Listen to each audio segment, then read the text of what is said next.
felt it in his water, and he wasn't in the mood to be interrogated by some upstart who'd been on the force for all of 2 seconds.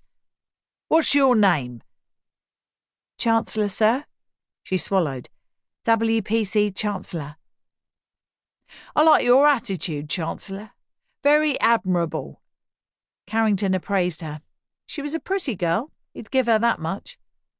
"I've no doubt you'll climb the ladder soon enough, you being a female and the world being what it is these days, and that, right now, you really want to help."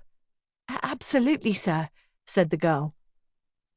He stepped close, and the way she flinched when she got a rancid blast of his beery breath gave him a little bit of satisfaction. "It's going to be a long night, sweetheart, and I could murder a nice cup of tea." Carrington winked at the other detectives. "So be a love, pop back to the station and make us all a nice flask."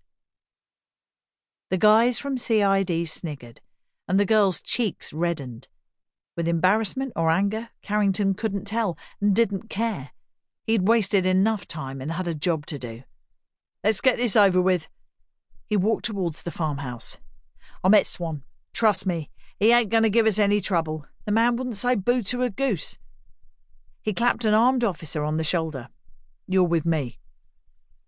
The interior of the farmhouse was as grim and dilapidated as the exterior, and he felt his shoes stick on the tacky hallway carpet.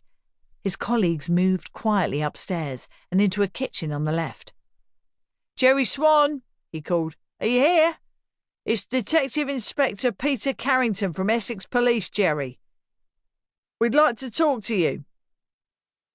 He walked unsteadily along the narrow corridor beneath the sallow light of a single bulb, crooked shadows conspiring with his headache to give it a lopsided aspect like a crazy house at a funfair, and tried not to brush his shoulders against the curling wallpaper covered with ancient framed photographs. The overpowering smell of damp and drains made him gag. He sensed the armed officer at his shoulder. "Jerry!" Carrington stopped. He heard something coming from ahead. Voices. At the end of the corridor was an open door with dark steps leading downwards. "Torch!" He gestured to the officer, and a light winked on behind him, revealing a set of stone steps. Someone was crying below. It was a girl's voice, and his stomach churned. Heart pounding, Carrington took the worn, slippery steps carefully, making sure to hold on to the wall. At the bottom, he signalled to the officer to stay out of sight. Then he walked into the cold, dismal basement, squinting into the glare of light from the naked bulb in its ceiling cage, and saw the wiry figure of Jerry Swan standing against the far wall. He was holding a knife to a teenage girl's throat. "Jerry?" Carrington stepped forward, towing a dirty blanket on the concrete floor. Knowing there was an officer with a weapon outside the door, he opened his arms so Swan could see he was unarmed. "Come on, son. Let's talk about this." The detective ran his tongue along his parched lips. He wasn't a man who was ever lost for words. Everyone knew he could talk the hind legs off a donkey. But the sight of the girl in Swan's grasp was a shock.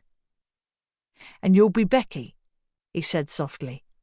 The girl's eyes bulged with terror. "Please help me." A Swan's trembling hand held the long, glinting blade to her white neck. "Don't you worry, dear. We're all going to walk out of here soon enough." "Stay back!" yelled Jerry Swan. "You keep away!" "It doesn't have to be like this, Jerry.